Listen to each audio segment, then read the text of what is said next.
Chapter 36. It was strange, after everything that had happened, that the boys could shuffle off to their classes as usual. The hall monitors watched as usual. Once the bell rang, the teachers cleared their throats as dryly as ever and began lecturing about integral numbers or the laws of thermodynamics or long-dead poets. Luke took his history exam that afternoon as scheduled. He was surprised that he could pencil in responses about Hercules and Achilles, Hannibal and Arthur, heroes of the distant past, even as his mind raced with questions about the present.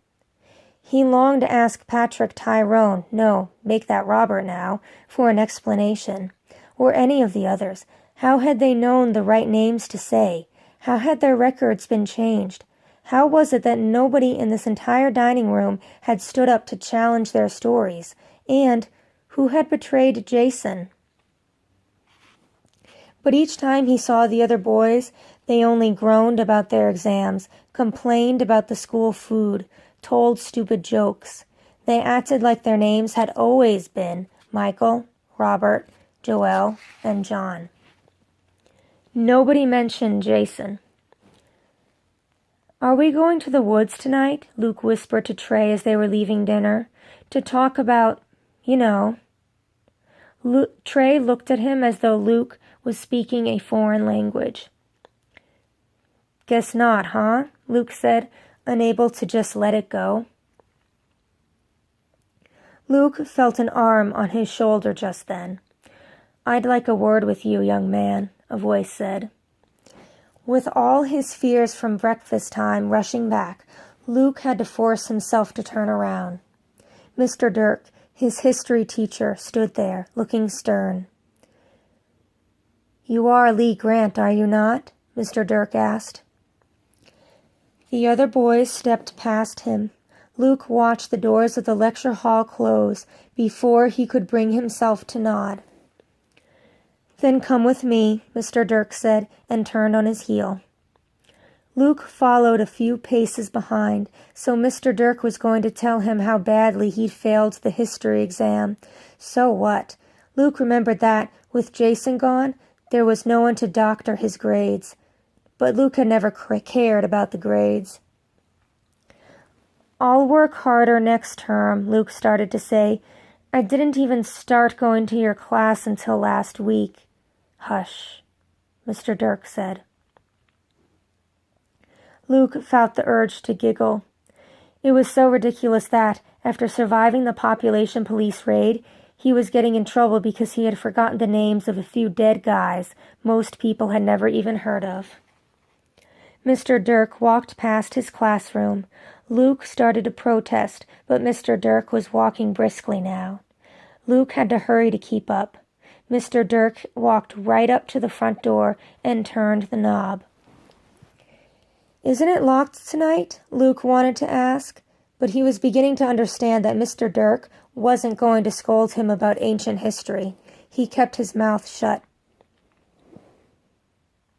The door opened easily. Luke and Mr. Dirk stepped outside together. Tiers of steps lay before them in the twilight. Luke remembered his trepidation climbing these very stairs, his first day at Hendrix. They didn't seem quite so imposing now, probably because he was at the top looking down, instead of the bottom looking up. "Where are we going?" Luke couldn't resist asking. For an answer, Mr. Dirk put a finger to his lips. They climbed down the steps and walked along the expansive driveway. June bugs sang far off in the distance. They made Luke homesick. Back on the farm, his dad and his brothers were probably just coming in for supper after a hard day of baling. Mother would just be getting home from the factory. It didn't seem right that Luke had just had one of the most terrifying days of his life, and his own family would never know. "Watch your step," Mr. Dirk said. Luke had been so lost in thought he hadn't even noticed that they had turned and were now standing in front of a small cottage. No, not a cottage. The small scale had fooled him. The building had turrets and arches like a castle, but was nestled so neatly behind lilac bushes and rhododendron and forsythia that Luke could have walked right past without seeing it all. "Ring the bell," Mr. Dirk instructed. He turned to go. Luke was swept with panic. "Wait," he cried. Mr. Dirk was hardly a comforting figure, but at least he was familiar. Luke didn't like being abandoned in a strange place without explanation. "I trust you can find your way back on your own when you are finished," Mr. Dirk said, and disappeared into the shadows. There was nothing for Luke to do but press the doorbell. "Come in," a deep voice called from inside. Luke gave the door a little push. It was made of the same kind of heavy wood as all the doors at Hendrix. It barely moved. Timidly, Luke edged it open and stepped inside. A dim room lay before him. Prisms hung from old-fashioned lamps.